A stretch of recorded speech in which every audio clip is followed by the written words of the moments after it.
Going HF mobile with the little Tarheel HP and my Icom 7100. Let me take you through the process and show you what I did as my new vehicle installation for ham radio. HamRadioConcepts, the place to come for amateur radio videos. Hey, what's up everyone? Eric, KJ4YZ, I HamRadioConcepts. And as I mentioned before in a previous video, I'm going to be replacing my lovely 5100 for my 7100, going HF mobile. And in the process, I'm going to be replacing the radio and consolidating my antennas to a Tarheel that will do 40 through 6 meters. So it's kind of a mess in here, but I'm doing the best I can to organize and clean up. So I'm hoping that this cup holder mount actually will hold, with these little rubber feet, will hold the 7100 head. And then I'm going to mount the body under the seat, fused power lead. But in this video, I'm going to show you more or less the antenna hooking up the Tarheel. So a couple antennas I've already taken off there.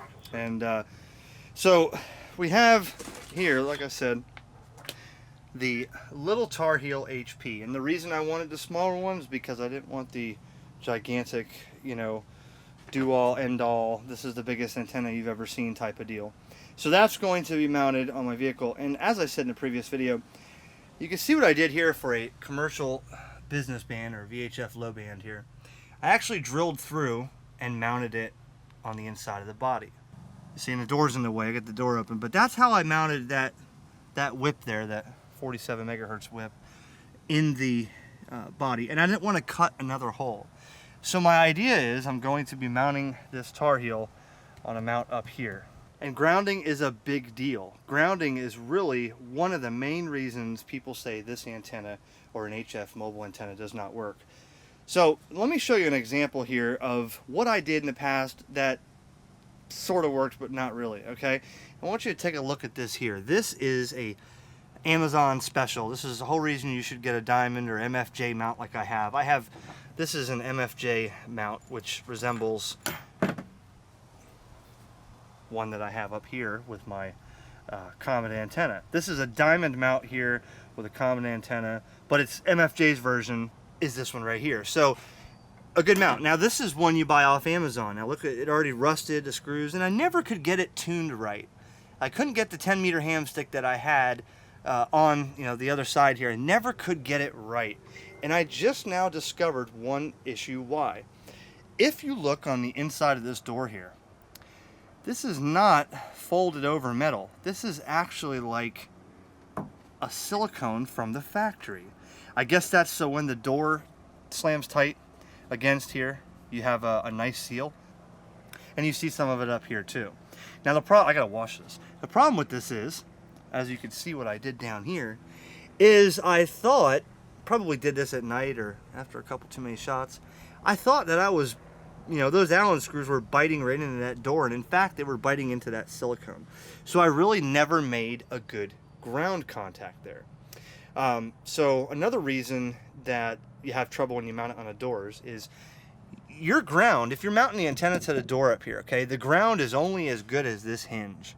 All right, so what I'm going to do is I'm going to take a piece of this copper flashing here, copper strap, which came off of an excess project for tower legs and stuff. So I'm going to mount this. I'm going to somehow, get it on a bolt like this, fold it over nice, and strap it on the other end here like this and strap it to the body. Now that is going to really ground my door and enable the Tarheel, or little Tarheel, or any ham stick you may have for HF mobile. It'll do more than just use the door as your ground or counterpoise. You'll actually have a solid ground. And if you really want it to be good, you can take a couple of these, run one from this one down here, and if you're running a lot of power, the more the better, and that'll essentially join a better ground between your door and your body. Here is another hinge here. So there's probably in between this a rubber, there's like a post or a screw, and then there's like a rubber grommet to keep that thing from grinding metal to metal, and that's really not passing a good enough ground. So And you may say, well, you have a ground wire here for your lights and stuff, but that's no good either. So that's what I'm going to do. I'm going to scrape off this right here, chisel it off, and get that thing biting right into the metal there, right into the meat of the door. And then I'm going to ground it, and then we'll move on. See, this is like a factory silicone, and it's so hard that, you know, you got to, like, I'm doing this one hand to show you on video, but you got to chisel it off. But look what's behind that. There's metal. And I could even take a chisel, maybe a wire wheel, and wire wheel all that paint off so you have a really good bite against that door. All right, so I got most of that off. Got hit with a little wire wheel, but that's now bare metal. So that's going to be a lot better for this mount. And the mount here, your ground really happens right where those Allen screws are. The metal's on one side, the Allen screws basically bite right into there and dig in. And that's what, you know, this is going to be something like this once I loosen those screws, okay? And that contact there will be good. Okay, that's not going anywhere. That's pretty tight. I got those things, I mean, they're like drilling right into the metal on the end of those Allen screws. All right, so now you have the flexibility to move this thing the direction you need, this way and this way. And it feels like a solid mount. Feels comparable to the diamond one I have. It's got a 3/8 by 24 stud on here. So what I'm going to do is get the other Allen wrench for that screw here, tighten this right about straight, but I'm going to do it with the door closed because that's how I'm going to ride with the door closed. You may end up, you know, getting it where you want it, and then you go closing the door and the thing is like cockeyed, see? Now it's cockeyed. So I'm going to fix it like this, straight on there, and then when I open the door I don't care, but that's how I want it. I want it straight to where I'm driving down the road and it's not hanging one way or whatever. And I'm actually going to run that ground strap on the top there instead of on the bottom. That way it's got a closer path to ground, if that makes or means anything. But you can see I scraped the paint off, so if I zoom in there, I scraped the paint off that too, so it's all shiny. And then the bolt is going to fasten that. You know, this is going to kind of be like this, right? On there, I'll have to drill it out a little bit, right? And then I'll just bring it around and attach it in here somewhere. Here's a better side shot with the door all the way up, and check it out. That's on there tight. There's the mount, okay? And then this will take, this is going to go in right there. That way I could open the door all the way, or I might even use that bolt hole that's already tapped right there, scrape that paint off, or I'll drill another one right here, whatever. Whoever gets this truck after me one day is gonna be like, what the hell was this guy doing? Okay, so for those who say, oh, you gotta ground it better than just the door, next. This should close.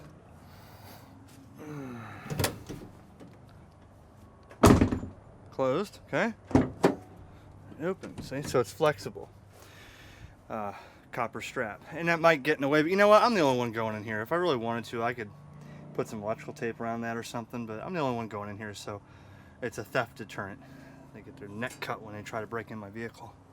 Okay, and step 4 in the manual talks about that little coil that they include. Now this coil needs to go from the antenna base right to the immediate ground, and what I did for this was I had to mount it like that. I put it right to the bare metal on the door, right to the antenna base.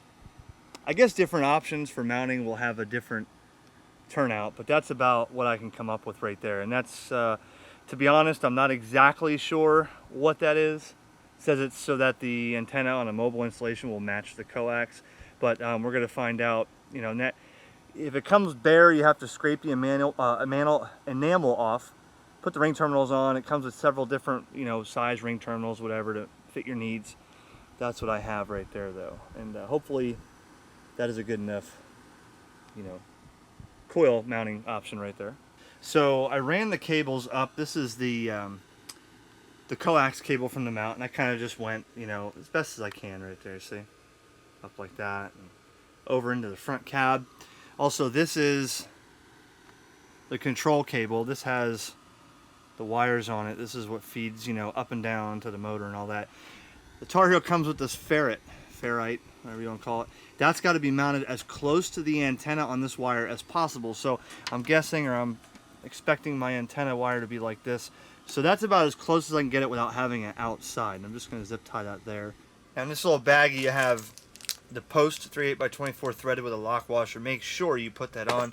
They also give you some dielectric grease here, okay, and I actually have a big one here, but I might use mine to keep this one sealed up here.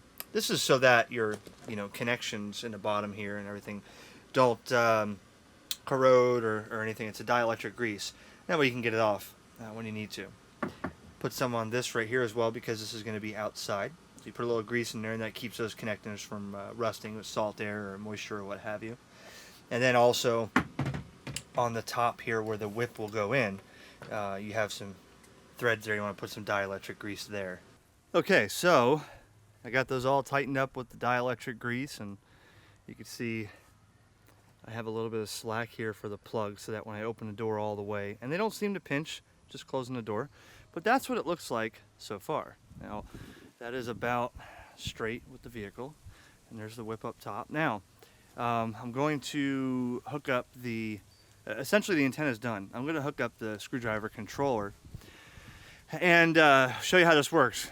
And you may be familiar with this and say, well, it looks pretty good, Eric, but I'm hoping, get up here, I'm hoping that this works good. Okay, coil there, and this is slightly forward, but with the wind, yeah, I'm not going to worry about it. Let me see if I go look this way. Yeah, it's about straight, right? It's about as straight as it's going to get. So as I said, I picked up the programmable screwdriver controller. What Tarheel normally gives you is, and it's no problem, is this manual push button here. One way, the other way. And that's how you tune your antenna motor up and down. So if you want the antenna longer, you go up. If you want it shorter, you go down. And you watch the SWR on your radio. So you go to 20, key it very low power on radio or something, and you start going down, till you see the SWR get where it is. So you could do it that way, or you can get the programmable one. So then when I set this up, I'll show you. I could just lock in where it's resonant for 20, 40, 10, and just push the button, and away it goes. So here's a FYI. So I've had this Ramacan too. I got this from Gigaparts like a year ago or so. Ram mounts. This thing's been great. One thing is, if you notice, the fins will get deformed over time from sitting in the cup holder like this, and then it'll be loose. So what you do is you loosen this top part up, right? And then you go ahead and rotate this until you get it like this. See? Now it's good, right? Let's see. There we go. Now it's tight. It's, tight. And then you just reposition this. So basically you're just, turning that thing and getting those fins bent a different way for the next 3 months until the heat gets that. But now I have, now it's solid in there. Solid as it's gonna get. See, like I said, I put this stuff back in the box so that it's like getting a brand new radio again, right? Look at that. I didn't forget about the 7100. I just waited to repurpose it. Check it out, the Ramacan holds it. Awesome. Nice and sturdy. I could rotate that when I'm in the driver's seat to have everything here on the front, everything play with it, and all the connections are right here on the back.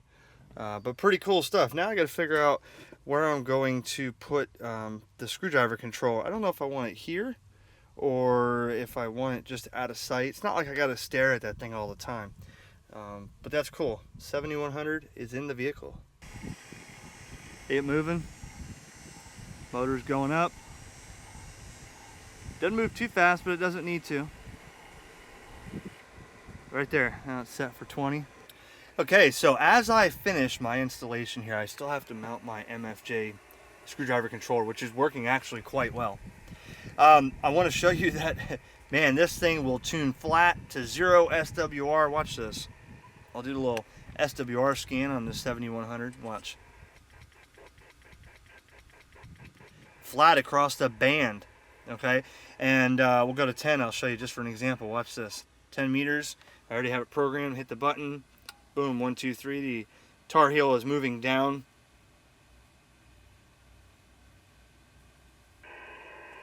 And it's automatically going to arrive. Listen. See, static come out. Right there. The static came up, and now I know if I hit SWR here, watch this.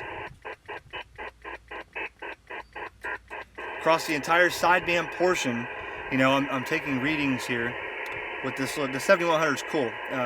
You can go like this in 50 kilohertz steps, and every time you push the button, it's going to show you on the graph what the SWR is. Watch. There is no standing wave. The antenna is tuning flat. Now here, I'll show you. I'll just move this just so you can see what it would look like if it wasn't tuned. Ready? See how the SWR changes? Goes up. So I can just push this button.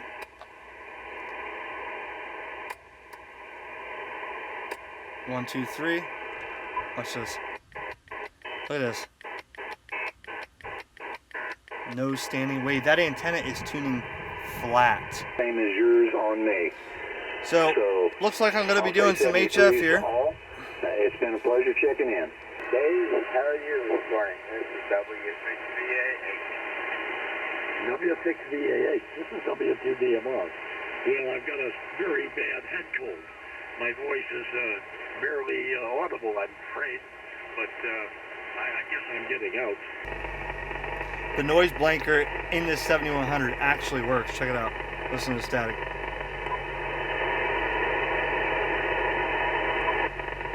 Noise blanker actually does something. Terrific. Even off the S meter. Look, watch. Off. S5 of noise. Turn it on. It's gone. You know, one thing that's going to be a pleasure having this radio in, because the 7100 has a mic port on the head as well as the bass. Do you know, when I've talked to you guys on D-Star and Simplex or wherever, I've had the 5100 here, but I actually had the microphone coming out of the door over here, and I would close the door and it was slamming because of the way I mounted the bottom or the base. Now look, I could put my microphone right here. I got make a little hook like this, and that's going to be so much more of a pleasure, not having to use my left hand and snake it out, you know, and forget about it and close it here in the door jamb like this. I smash it in there, and now I have it up here where I need it, and I have an external speaker, so I can hear it go well, and everything seems to be great, man. I can't wait to work y'all HF Mobile, get some contacts in when I got a lot of driving to do. I got to mount the screwdriver controller, get that finished up, and we are finished with this project. So I'll give you some band conditions here at Mobile soon one day when I'm out and about or parked, and I'm having some DX come in. I'll get that for you on video. Hope to work you, HF Mobile 7.3 from KJ4YZI.